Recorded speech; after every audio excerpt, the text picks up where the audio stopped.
Welcome to the AMC News Dispatch. I'm Frederick Poole of the Public and Congressional Affairs Office. Recently, the Expeditionary Contracting Command's 412th Contracting Support Brigade conducted its first contingency contracting exercise, Operation Bold Impact at Fort Riley, Kansas. Operation Bold Impact focused on contracting and warrior skills training to better prepare contracting officers who deploy to support Joint Contracting Command. Many units were involved in Operation Bold Impact, such as 901st and 902nd Contingency Contracting Teams, as well as the 412th and 410th Contracting Support Brigade. The Warriors training reinforced the Warriors ethos and improved each soldier's ability to survive on the battlefield.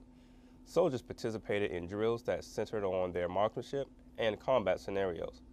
Contracting skills gave soldiers a refresher on various situations, including procurement of commodities, as well as minor construction. A contracting officer is no different from any other soldier in the Army. We have to learn the same basic skills, the warrior training tasks that every soldier in the Army is required to learn. The significance of it is that we're giving these soldiers critical skills training, individual skills that will enable them to better survive what happens on the battlefield. Without this training, you send soldiers into harm's way that aren't familiar with how to do first aid and what happens inside of a vehicle when it rolls over. We make sure that our contracting officers that are deploying have the same prerequisite skills that every soldier in the Army has. We need our soldiers to be able to travel in convoys and react to the different missions that occur during convoy operations.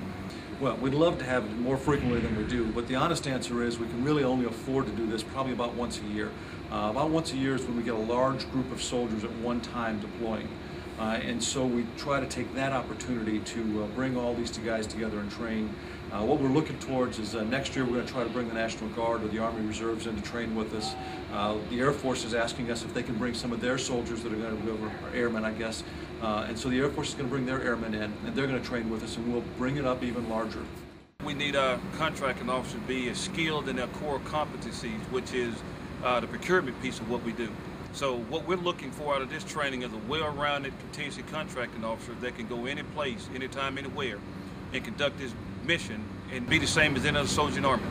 The 51 Charlies, especially the enlisted soldiers, for them to be fully accepted and recognized in the capacity as contracting experts that they are, and those that are joining that MOS will become, they've got to continue to be expert in their craft just like everybody else does. The next training date for Operation Bold Impact is to be determined, but plans are to continue to improve it and further collaborate with other military branches to enhance our contingency contracting officers' training experience. I'm Frederick Poole from the Army Contracting Command, and this concludes this edition of the AMC News Dispatch.